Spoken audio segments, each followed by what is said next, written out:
안녕하세요. 인문학 읽는 마케터 야티 인사드립니다. 지난 영상에서 예고했던 것처럼 지금 이 영상은 제주도 관련된 책들을 무엇을 읽고 있고 그 읽은 책들을 통해서 제가 만들어 가겠다고 한 그 제주도 역사와 관련된 그 유적지들을 찾아보는 그 영상 시리즈물들에 대해서 잠깐 이야기를 해보는 영상을 찍게 되었습니다. 우선 이 책을 좀 소개를 해드려보고 싶어요. 현기영 선생이 쓴 제주도우다라는 장편소설입니다. 이 책은 가제본 책이에요. 사실 이 책을 처음 펴들었을 때는 한 1년 전 정도인 것 같은데요. 사실 그 제주 4.3에 대한 어느 정도의 지식이 있었기 때문에 이미 구순에 가까운 현기영 소설가가 쓴 이 책이 처음에는 좀 잘 읽히지 않았습니다. 왜 그러냐 하면 책이 현재를 살아가는 젊은 부부가 다큐멘터리를 찍는다고 하면서 이제 할아버지의 제주 4.3과 관련된 이야기를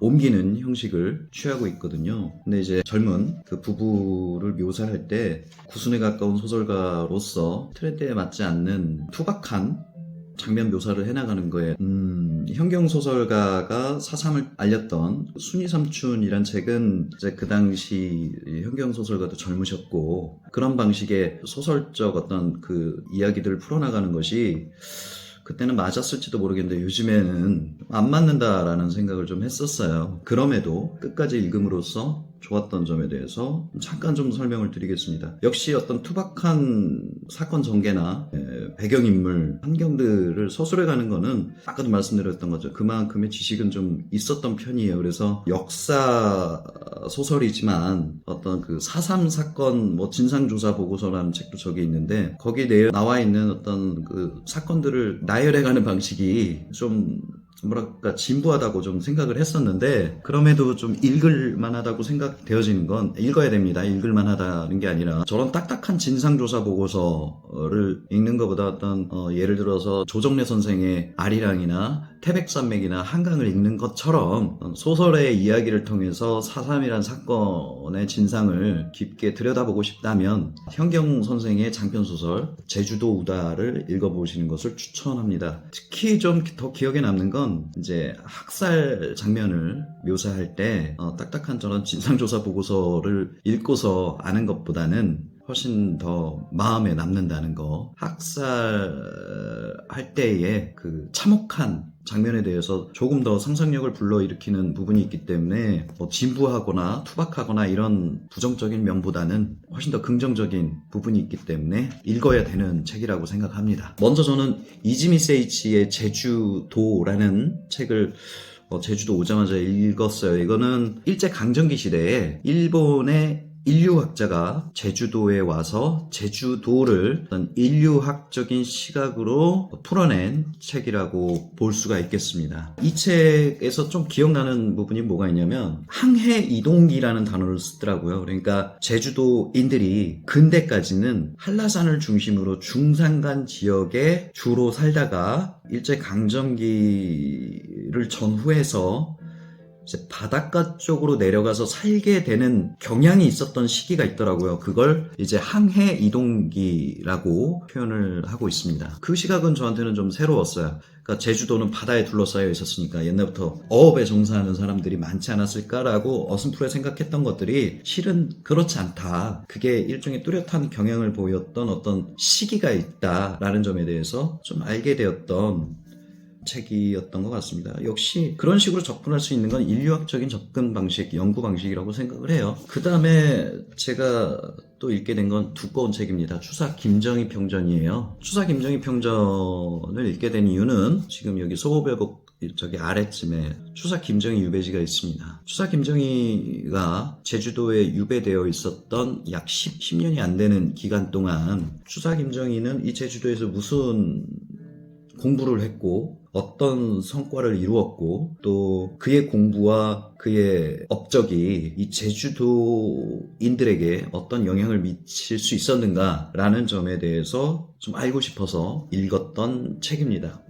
기억에 남는 점이라고 하면 추사 김정희는 그 조선시대 후기에 명망 있는 양반 집안의 자제로서 유교적인 그 가치관을 많이 내재해 있었음에도 불구하고 그는 신분이나 계급을 가리지 않고 친구도 사귀고 제자도 삼았다라는 이야기를 좀 읽을 수 있었거든요. 조선시대 후기의 양반이 신분과 계급을 따지지 않고 교우 관계를 마련했다라는 점은 제주도의 근대와 제주도가 유일하게 갖고 있었던 독특한 자치의식 그리고 저항의식에 대해서 그 뿌리를 좀 찾아볼 수 있었던 책이라고 좀 볼 수가 있겠어요. 자, 좀 연결된 책인데요. 그 섬에 유배된 사람들, 제주도에 유배된 양반들 이야기가 담겨 있습니다. 아주 오랜 옛날에 제주도에 유배되는 사람들보다 역시 추사 김정희 좀 집중해서 봤고요. 역시 아까 말씀드렸던 것처럼 김정희가 갖고 있던 그 평등의식, 실사구시 학문에 동화되어 있었던 그런 시각 속에서 신분과 계급을 가리지 않는 교우관계, 세상을 바라보는 인식, 그리고 학문세계 이런 것들에 대해서 집약되어서 나와 있고 이것이 제주도에 어떤 영향을 미쳤는지 살짝 좀 나와 있습니다.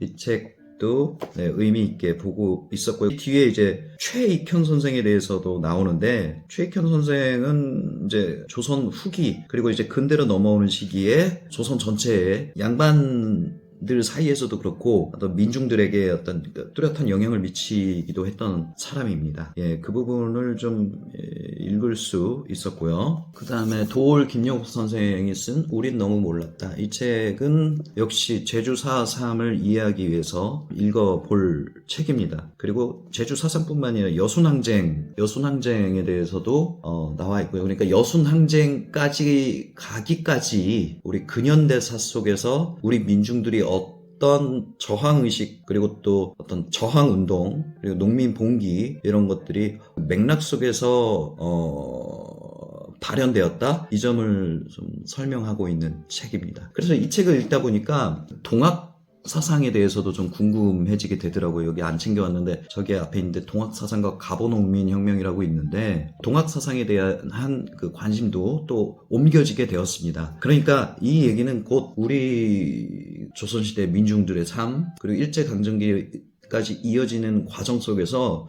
우리 조선 민중이 우리의 선조들이 그 당시 전 세계적인 제국주의 열강들의 그 패권 싸움 안에서도 우리가 조선 민중의 것 그리고 조선 그대로의 문화 대대로 이어져 왔었던 한반도인들의 문화를 주체적으로 지켜낼 수 있었다는 점 그리고 주체적으로 각성하고 개화할 수 있었다는 점에 대해서 좀 그 힘을 믿게 하는 책이라고 볼 수가 있겠어요. 그 점에 대해서는 조금 더 공부를 해야 될 것 같습니다.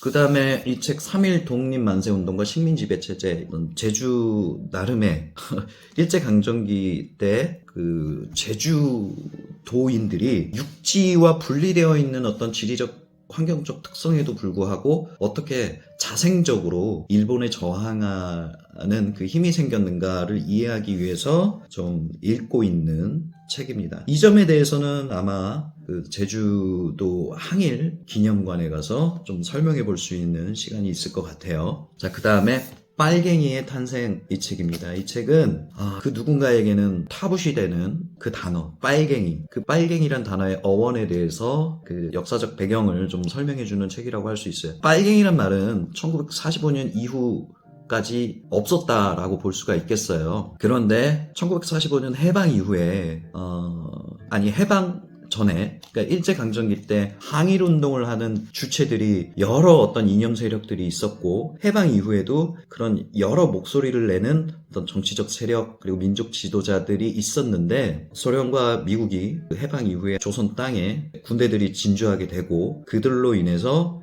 38선이 그어지고 신탁 통치냐 반탁 운동이냐 하는 것들로 국민의 여론이 다양한 것에서 점차 그 이분법적인 시각으로 갈리기 시작할 때가 있었던 거예요. 그래서 저쪽 아니면 이쪽을 택해야만 했던 거죠. 제3의 지대는 인정되지 않았던 거예요. 그럴 때 빨갱이란 단어가 탄생하게 되더라고요. 그것은 다양한 의견을 묵살하거나 납작하게 만들어버리는 도매금 같은 단어가 돼버린 거죠. 내 편이 아니면 무조건 빨갱이가 된 거예요. 그 점에 대해서 역사적 배경을 설명하는 책 같고요. 그 다음에 참 읽어도 이만한 책이 또 없는 것 같아요. 제주 4.3에 대한 구체적이고 편향되지 않은 기록을 담고 있는 책이라고 볼 수 있습니다. 편향되지 않았다라고 하지만 학살당한 압도적인 절대 다수의 주체는 제주 민중이에요. 물론 우익 인사들, 경찰들, 서북청년단원들, 군인들도 희생이 없지 않았던 건 아닙니다. 그 점을 가운데다 두고 잘 쓴 기록이라고 볼 수 있겠어요.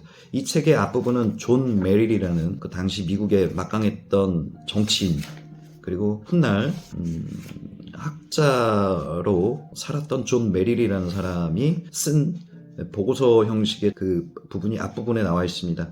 이 존 메릴은 미국인이었는데 제주 4.3과 관련된 이 보고서의 내용이 비교적 솔직한 이야기를 담고 있습니다. 결국에 이 제주 4.3의 가장 책임자는 미 군정이었다는 점에서 인정하는 내용이 담겨 있습니다. 이 책을 읽으면서 대구 10월 항쟁이라고 하기도 하고, 또 우익 학자들이나 인사들은 대구 10월 폭동이라고도 합니다. 어쨌든 대구 10월 항쟁이라고 얘기를 하고, 저는 그리고 제주 4.3 사건, 그 다음에 여순 항쟁, 이 영상을 보는 어떤 사람들은 불편한 단어 선택일 수도 있습니다. 이 세 사건이 서로 연결되어 있다는 점에 대해서 깨달음이 있었어요. 그래서 그 책들도 또 읽게 되었었습니다. 그 다음에 이승만 편전이에요. 이 책을 이렇게 꽂아놓고 있으니까 이제 여기 들어왔던 분들은 제주 4.3 사건 책들과 연관되어 있는 이 이승만 편전 책을 보고서 참 다양하게 읽으시네요 라고 했는데, 이 책은 이승만을 빠는 책이 아닙니다. 이승만을 까는 책이에요. 특히 요즘 그 건국전쟁이라는 다큐멘터리 영화를 둘러싼 논란이 많은 줄 알고 있는데, 저는 그 영화를 보지 않았습니다.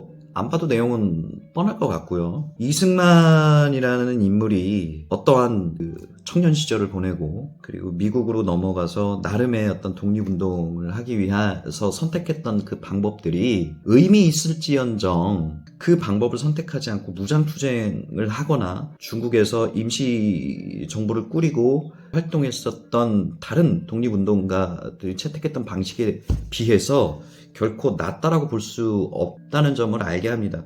이승만의 방식이 틀린 점은 아니었지만 똑같은 시대를 살았던 그 민족 지도자들이 다른 방식을 선택해서 항일투쟁을 해온 것에 대해서는 이 이승만 할 말이 없다라고 생각이 되어져요. 그리고 이 책을 읽고 나서 더더욱 생각한 것은, 이승만은 자신의 권력 욕구를 채우기 위해서 그 당시 민족 지도자들 사이에서 필요 이상의 분쟁을 일으키기를 서슴지 않았습니다. 그러니까 조선의 독립을 위해서 싸우는 것까지는 좋았지만 그는 그것을 개인의 권력욕을 채우기 위한 수단으로 썼다라는 인상을 지우기가 어렵습니다. 그리고 그는 많은 양민들을 학살하게 하는 최고 통수권자였음을 잊을 수가 없습니다. 그것을 잊어서는 안 됩니다. 그 와중에 제주 4.3 사건도 있었죠. 여순항쟁도 마찬가지입니다. 대구 10월 폭동이거나 항쟁이거나 하는 것도 거기서 희생된 많은 사람들은 결국 이승만의 권력욕과 정치적 헤게모니를 쥐고 있었던 이승만의 선택이나 결재가 있었기 때문에 그 희생들이 있지 않았을까라는 판단을 내리게 됩니다. 자, 해방 후 3년, 이 책도 마찬가지로 제가 이 책을 왜 읽었냐면 여운형 선생에 대한 정보를 얻고 싶어서였습니다. 해방 후 3년, 8년 8월에 남한에 단독 정부가 들어서게 되죠. 그리고 1948년 9월에 북한에도 조선민주주의인민공화국이 설립됩니다. 자, 그러면 1945년 8월에 해방돼서 48년 8월에 남쪽과 북쪽에 단독 정부들이 들어설 때까지 3년 동안 조선 땅에는 무슨 일이 있었나, 이 조선 땅에는 어떤 민족 지도자들이 활동을 했나, 그들의 이념은 무엇이었나, 그리고 또 그들이 해방 후 이 조선 민중을 화합하고 통일된 정부 또는 정치 세력이 되기 위해서 어떤 노력들을 서로 해왔나 점을 알 수 있게 하는 책입니다. 여운형 선생은 1945년 해방 이후에 가장 유력했던 정치인이었습니다. 그는 조선건국준비위원회를 만들게 되죠. 그리고 그것은 해방 이후에 일제총독부에 남아있는 관리로부터 여운형의 조선 건국준비위원회는 나름의 인정을 받기도 했습니다. 하지만 그 이후에 들어왔던 미 군정이 여운형 선생과 조선 건국준비위원회를 위원회를 인정하지 않게 되죠. 그러면서 여운형 선생은 정치적으로 미 군정에 배제되기 시작합니다. 그 가운데서 이제 이승만이 전국적인 세력을 없는 역사적 흐름들이 발생하게 되죠. 근데 이 여운형 선생의 조선 건국준비위원회는 후에 인민위원회로 이름을 바뀌게 됩니다. 역시 제주도에도 설립된 인민위원회는 제주도 전 지역의 우익이나 좌익 또는 민족주의 성향의 그 제주도 내 어떤 유력 인사나 지도자들을 아우르는 세력이었던 거예요. 제주도 인민위원회는요. 그러다 보니까 제주도에서의 인민위원회 활동은 다른 육지의 지역보다도 조금 더 제주도 민중의 지지를 받을 수 있었던 환경이 있더라고요. 자, 이것이 훗날 제주도 4.3 사건을 이해하는 데에 중요한 요소가 되기도 합니다. 네, 그렇게 말할 수 있겠고요. 그 다음에 제주 역사 기행 이 책은